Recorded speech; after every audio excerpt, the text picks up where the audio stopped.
Hi,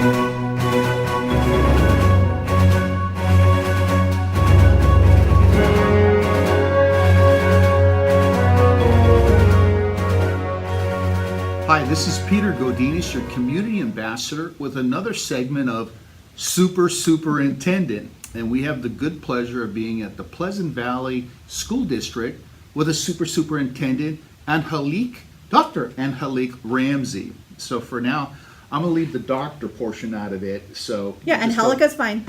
So we'll go with Angelica. Angelica. Thank you so much for spending this time. We finally have a time. I know. No, thank you. Thank you for coming down. If you could just do a kind description of the Pleasant Valley School District. Sure. It's my favorite subject. I know. So in the Pleasant Valley School District, we have preschool through 8th grade. We also house a Pleasant Valley Neighborhoods for Learning, all the way from expectant mothers, so we call it birth through 3 years old. And that provides a lot of support for our children so that they can get to school by kindergarten or transitional kindergarten ready.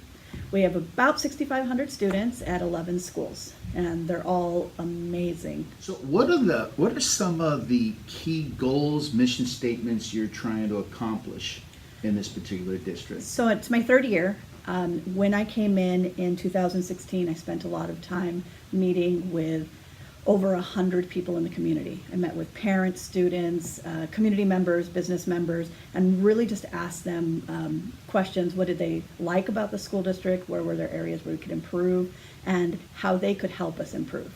And that rolled into kind of a SWOT analysis of strengths, weaknesses, opportunities, and threats. So from that, presented to the board, and we really looked at the process of creating a strategic plan. So we got the board together first in October of 2016, and the board provided to me what they felt their priorities were.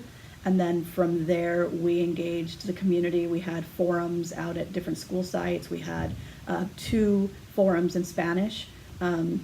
We talked to every teacher, we talked to a group of students, we talked to every principal, people at the district office, and that turned into a new vision statement, which is excellence for all. And we really believe that excellence for all means all students and all adults and all the community. And then we have a new mission statement for 4 new goals. And more importantly, I think for us, we decided that we would have core values.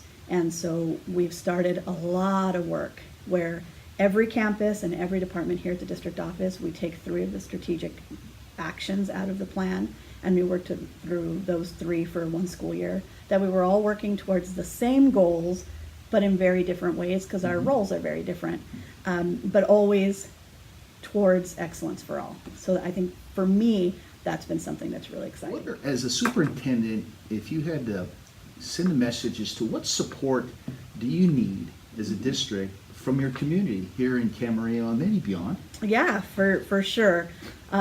Education is not possible. It's not possible just at the school site. We have a lot of really good relationships. I think of it as a two-way street. We receive a lot of support from our community, but we also have to be out in the community. And so I sit on the board of the Chamber of Commerce. I'm the chair-elect. Because in that realm, I'm able to meet with a lot of business partners out in the community that can assist us. We have some really good ones where just through those relationships, not too long ago, one of our community banks said, we happen to have a little extra money. Do you have a campus that needs a specific need, that has a specific need? And we said, yes. So anytime if anyone has a little extra money, that is always something really good. Our district is in a very different situation, with the exception of one of our small school districts in the county. We're the lowest funded school district in the county. Okay. And so we receive less per pupil than my colleagues, yet we still have to provide outstanding services for all of our students. So what we need from the community is to continue being supportive. We have a lot of community support in regards to volunteers. We always need volunteers. And I would say parents that have students going into middle school, not to stop, because sometimes the thought is, they really need us when we're little, but now they're in middle school, they don't want us on campus. They probably need you more. Oh, yeah. we love partnering with different community members. We have students that have needs outside of academics. Sometimes it's social emotional needs. So if there are partner organizations that can help with that, we have homeless and foster youth that need assistance. Yep. If there's something that someone has, whether it's your time, because it's not about just money, it's time or efforts. Even being engaged, I have a superintendent's community advisory that meets twice a year. We want to hear from our community. We want to know, what are we doing well, but how can we do better? Because we're all about continuous improvement. And so from our community, hold us accountable and help us get better. My next question has to do again with relationships. So you just explained, the business aspect, the community. But what I'm seeing is a lot of importance of how you relate to the board and to your staff and to your teachers. Why don't you tell us, what do you think the significance of the board members in your relationships is? Yeah, I think that's huge. We consider ourselves a team of 6. There are 5 board members and myself, and while we understand that our functions are different, if we're not working together as a team, our district isn't going to move forward.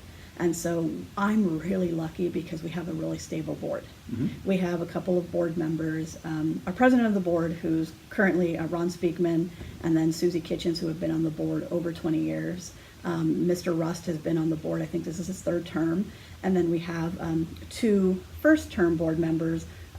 Pat Fitzgerald is a retired principal in the district, and so he brings a lot of knowledge. And Becky Kramer, who's brand new, is a parent in the district. And I think that perspective is really important too, because on the board we have community members, people that have gone through the system, who are students in Pleasant Valley schools, parents that had parents and grandparents. And so all of that together brings a really good perspective. Who inspired you along the way, and who still inspires Yeah. you? May I ask that question? Absolutely. I think I have to start. So I think any Latino will always tell you that it always starts with our family. You can't tell the story of yourself without telling the story of your parents or your grandparents. My mom came to this country many, many years ago with about $200, no English whatsoever, and made the leap. And I always thought, if she was so fearless to be able to move to an entirely new country, to do really hard work, because she did start in the fields, what makes me so hesitant to make either a leap of faith of my own, or a big decision, or to go to college, whatever it is? I always used her as a role model. I thought, if she could overcome that, this is nothing. This is nothing for me. I think like most educators, there are educators that inspire. Actually, all of mine were classified employees. So we lived in Pico Rivera at the time, and I had appendicitis between kindergarten and 1st grade. And I wasn't able to start school with my peers. So when I got back to school, I was a little behind. Eventually, unfortunately, because of medical bills, we lost our house and we had to move to the Central Valley. My eldest half brother and sister lived in Stockton, so we relocated to Stockton. I had a teacher's aide. I was in bilingual ed, and I had a teacher's aide that pulled me aside and said, I know you're struggling. It doesn't matter how long it takes. I will stay with you at lunch. I'll stay after school. You are going to catch up. Wow. And I didn't realize the difference between a teacher and a teacher's aide. I called her teacher. Right. But I still am in contact with her on Facebook. Wow. And I acknowledged her as I did my doctoral dissertation, because I really believe that at that time I didn't feel like I was smart, and I felt like having English as a second language was a deficit, and she made me understand that it was an asset. I was smart because I knew a language already and I was learning a second one, and that she was going to help me get ahead. Fast forward to high school, my parents were much older. My dad was born in 1923. Okay. My mom was born in 1936. And so my dad was in his late 60s when I was in high school. Wow. And he had a couple of heart attacks and a really bad stroke. So he was in the living room with a hospital bed, and he was disabled on the right-hand side. And so early in the morning, my mom worked at 5 a.m., which meant that I'd help my dad kind of get dressed and breakfast in the morning. And anything in the routine went wrong, I would miss the bus. So there came a point where I thought, I'm just going to drop out of school. It's not worth it. I'm struggling to do my homework and take care of my family, and I can really get a job. And there was a classified employee that was grant funded in the school district that came to me and said, I will pick you up every day. I will take you to school. I will find you a job. I will do what it takes so that you're successful, because I'm not going to give up on you. And I just always knew that as long as I had an adult advocate and she cared that much about me and my education, I needed to also. So when I graduated from high school, I gave my diploma to my mom because she was my first hero. And I really wanted to join the military. And my mom said, you can do that after college. So I did. I had a great professor in college. I think that also helped me. My mom was ill, and he made sure that I got through. It took me a little bit longer than the average bear because I worked, but it didn't matter. He said to me, really good advice that I've then shared with students throughout the years: you're going to turn 21 anyway. Are you going to be 21 with a degree or without one? You're going to turn 25 with a degree or without one. Does it matter whether you get your degree at 21 or 25? It's that you finished. So it took me 6 years to finish my undergrad, but I finished.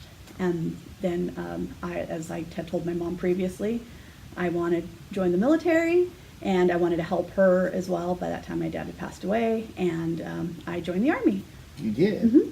What school, university did you attend? I went to the University of the Pacific in Stockton, California for my undergrad. Okay. And it was the Army Service Division. So when I went into the Army, I went into the Army as a paralegal specialist. Really? And I did not do the GI Bill because I had already gone through college, so they helped pay for some of my student loans. And then, unfortunately, I had to get out pretty quickly because my mom fell ill. So since my mom fell ill, had cancer, and it was lung cancer, and it's asymptomatic until it kind of spreads, Right. I had to get out to help my mom. And once I did, I didn't know what I wanted to do. My mom passed away, and I thought, I know I want to serve. I can't serve my country anymore. And I just kind of had a moment, to take and think through. People helped me to get where I am. My mom was my mentor. But the other people that helped me along the way were educators. And so if I'm going to give my life in service, I can serve in education just like in the military. So I was very blessed. I was able to get a teaching job, and I've been doing it ever since. I'm merely a person that 15,000 people held up and moved forward. If it's inspiring, it was everyone that gave their time and effort to help me succeed. And that's why I feel the responsibility. So many helped me. I have to help those that come after me. Thank you so much for your time. It was very impressive. So with that, how do people reach you? The website, you want to quote the website? Absolutely. At any time, we can be reached at www.pleasantvalley.sd.org. All of our information is there. You can go to contact, you can go to departments, and you can shoot me an email or call us anytime. We exist to serve. Well, that's great. So with that, that's a wrap. Again, thank you so much, Angelica, for your time and for all your efforts and what you do for the students in this community. And so with that, this is Peter Godinez, your community ambassador. Until next time.